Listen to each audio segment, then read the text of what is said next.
Bonjour à tous, chers auditeurs de Micro-ondes. Aujourd'hui, une émission spéciale pour vous présenter une nouvelle pépite de l'équipe.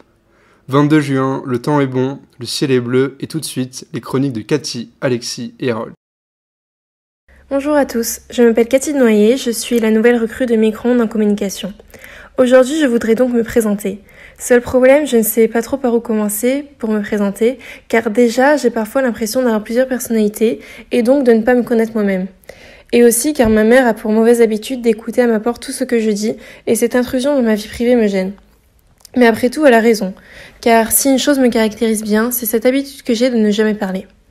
Habituellement, je ne parle pas beaucoup, c'est sûrement pour cela que la majorité de l'école ne m'a jamais entendu parler, ou même ne m'a jamais vue parce que je suis aussi une grand-mère qui reste toujours chez soi.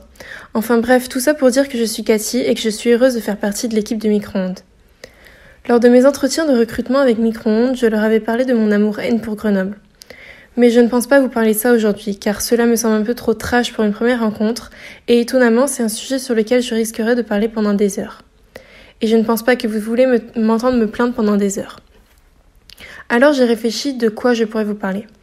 Et j'ai décidé de vous parler d'une autre de mes relations amour-haine qui vous permettra de me connaître mieux au passage, et je suis sûre que vous en mourrez d'envie. Cette relation, c'est ma relation avec le sport. Malheureusement, j'ai dû arrêter le sport il y a 4 ans, car le sport ne voulait pas de moi. Cela a commencé lors de mon enfance. Attention, je vais vous parler des seuls échecs que j'ai vécus, de véritables traumatismes qui expliquent sûrement mes personnalités multiples. Tout d'abord, pendant plusieurs années, je faisais de la danse classique. Au bout d'un moment, j'ai dû passer une sorte d'examen pour passer au niveau supérieur et enfin avoir mes pointes. Mon tendre et cher professeur de danse, qui s'appelait Angelito, a semblé bon de me dire que je dansais comme un Playmobil et que je ne passerais jamais cet examen. Ne reviens pas, prends tes affaires. Danse chez toi. Bref, merci Angelito pour cette remarque construite. Évidemment, je n'ai plus envie de danser. C'était mon premier rejet de la part du sport, une belle relation d'amour qui commençait à ternir. Mais si vous me voyez en SAT, un jour, vous verrez qu'il avait peut-être raison et que grâce à lui, j'ai arrêté de me ridiculiser en spectacle de danse. Mais heureusement, j'ai réussi à me relever de cet échec et à passer à un autre sport. J'ai alors commencé le patinage artistique. Je me sentais fin prête à devenir aussi douée que Philippe Candeloro. Mais même problème que pour la danse, je n'étais pas très artistique. Je ne ressemblais pas à un Playmobil cette fois-ci, mais plutôt à une girafe sur un lac gelé.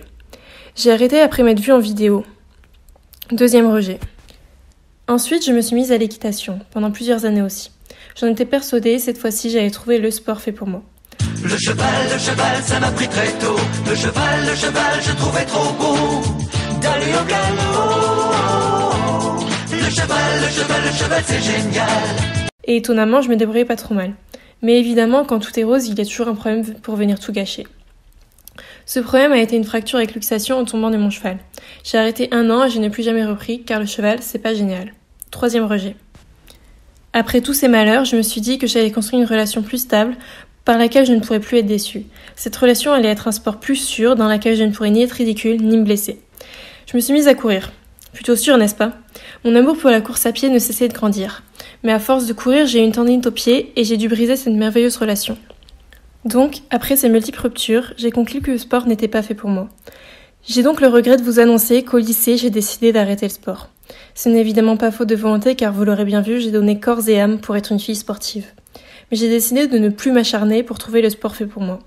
Du coup, si un jour vous me voyez essoufflée après avoir monté 3 étages à l'école, repensez à toutes les épreuves que j'ai surmontées et compatissez.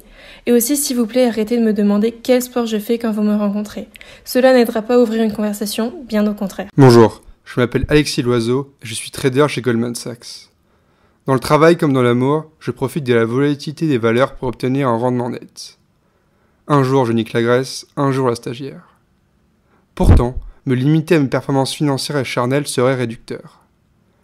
De mon passé miséreux dans une famille paysanne et consanguine chaultaise, je n'ai gardé qu'une toison épaisse sur le torse, véritable plastron que j'arbore fièrement à la moindre occasion. Fréquemment cité comme l'un des génies de mon temps, j'ai pourtant longtemps cherché ma voie dans ce monde semé d'embûches. C'est véritablement en école de commerce que j'ai connu mes premiers coups d'éclat. Salut, moi c'est Alexis Loiseau, j'ai 20 ans, je suis le président des Yakuzizi. Et Oula, moi, c'était mauvais ça. Mais aussi en tant que membre éminent de la JE. Je profite de cet instant pour rappeler qu'un billet de 200 € est à gagner pour tout prospère amené à la GEM Junior Conseil. C'est avec un plaisir non dissimulé que je rejoins l'équipe de Micro-ondes qui a bien voulu m'accepter comme je suis. N'hésitez pas à m'ajouter sur Instagram, it-loiseau, pour un contenu de qualité, et glisse dans mes DM si toi aussi, tu cherches un sens à ta vie. Mode d'emploi pour faire une chronique, surtout, ne faites rien. Pour mon entretien, on me demande d'écrire une chronique, j'accepte avec grand plaisir.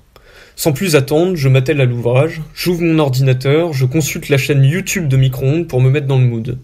Je dérive rapidement sur des vidéos de retrouvailles entre des chiens et leur maître. Ma productivité quotidienne s'arrêtera ici. Le lendemain, rebelote, toujours pas de chronique. Je suis happé par les multiples activités du confinement. Muter mon cours de finance, me recoucher sans culpabiliser, descendre consommer sans amour apparent le repas qui m'a été gracieusement cuisiné par mon père, tout en prenant un air contrarié. Je suis arrivé en retard pour le repas, mes brocolis sont froids, je les mets à réchauffer au micro-ondes. On me chasse de toutes parts dans ma tranquillité. Micro-ondes, c'est faire acte de présence même dans ma cuisine. Pas moyen de me retirer cette épine du pied. Je dois pondre une chronique décente de toute urgence pour retourner glander sans vergogne. Oui, mais voilà, sur quoi écrire ? Je pourrais me parler de la voix sombre et ténébreuse de Marwan lors de ses chroniques tractopelles. Mais non, je lui ai déjà fait la vanne. Je pense alors à vous retranscrire les regards larmoyants que Gaspard déversait lorsqu'il me parlait de ses pérégrinations pour séduire Enola. Mais non, et encore non, j'en ai déjà parlé dans mon questionnaire. Alors, je décide d'attraper le taureau par les cornes, vautrer sur mon lit, les pieds en éventail, je saisis mon PC et tape le mot micro-ondes sur internet en quête d'inspiration. La définition suivante apparaît. Micro-ondes. Four à cuisson très rapide, utilisant les micro-ondes électromagnétiques dont la fréquence se situe dans la gamme des radiofréquences, couramment utilisées par la radiodiffusion. Je suis stupéfait de cette découverte et impressionné par la subtilité du nom d'assaut. « Harold, viens manger !» Mon père m'extirpe encore du travail. De toute façon, j'ai beaucoup avancé, je m'autorise donc à retourner ne rien faire ce soir. La nuit suivante, je dors mal, et pour cause, je n'ai toujours rien rédigé. Désormais, les membres de Micro-ondes risquent de réellement me prendre pour un beauf du BDS qui visualise dans le mot « chronique » une bière Cronenbourg, accompagnée d'une partie de baise. On va faire la fête, bois ta canette, touche ta belette, et si on a plus, on se mettra un doigt dans le cul. Allez tout le monde dans le cul. Harold, à table. Je me réveille en sursaut. Encore mon père. Il doit certainement être midi, H-2 avant la deadline pour rendre ma chronique donc. 13h00. Les paresseux ont au moins une qualité, ils ont le courage de ne rien faire. Je tente de me réconforter avec une citation de Sim, mais le néant qui compose ma chronique me ramène rapidement à la réalité. 13h10. Je suis complètement à l'ouest et sans rien de nouveau. 13h15. Je me remémore la fin du film Comment c'est loin, puis implore Gringe et Orelsan de me venir en aide. 13h21. Prenant conscience qu'on a toujours défaut de ses qualités et rarement qualité de ses défauts, je décide donc de vous rédiger à la hâte une chronique absurde sur la procrastination. 13h58. Ça y est, c'est rédigé. Une rétrospective s'impose. C'est pour tenter de vous séduire, Micro-ondes, que je déclame ces quelques lignes écrites non sans douleur et stress. Alors, soyez-en sûrs. J'ai décidé de souffrir pour vous en vous concédant une part de ma liberté. Et ça, venant du branleur hors pair que je suis, c'est la preuve de la dévotion sans faille que je suis prêt à vous accorder. Soyez-en sûrs, Micro-ondes. Si vous m'acceptez, je ferai les choses bien, mais en ne faisant rien. Merci à tous pour votre écoute. On se retrouve la semaine prochaine pour les chroniques des 3 nouvelles recrues. À bientôt sur Micro-ondes, la radio qui vous réchauffe.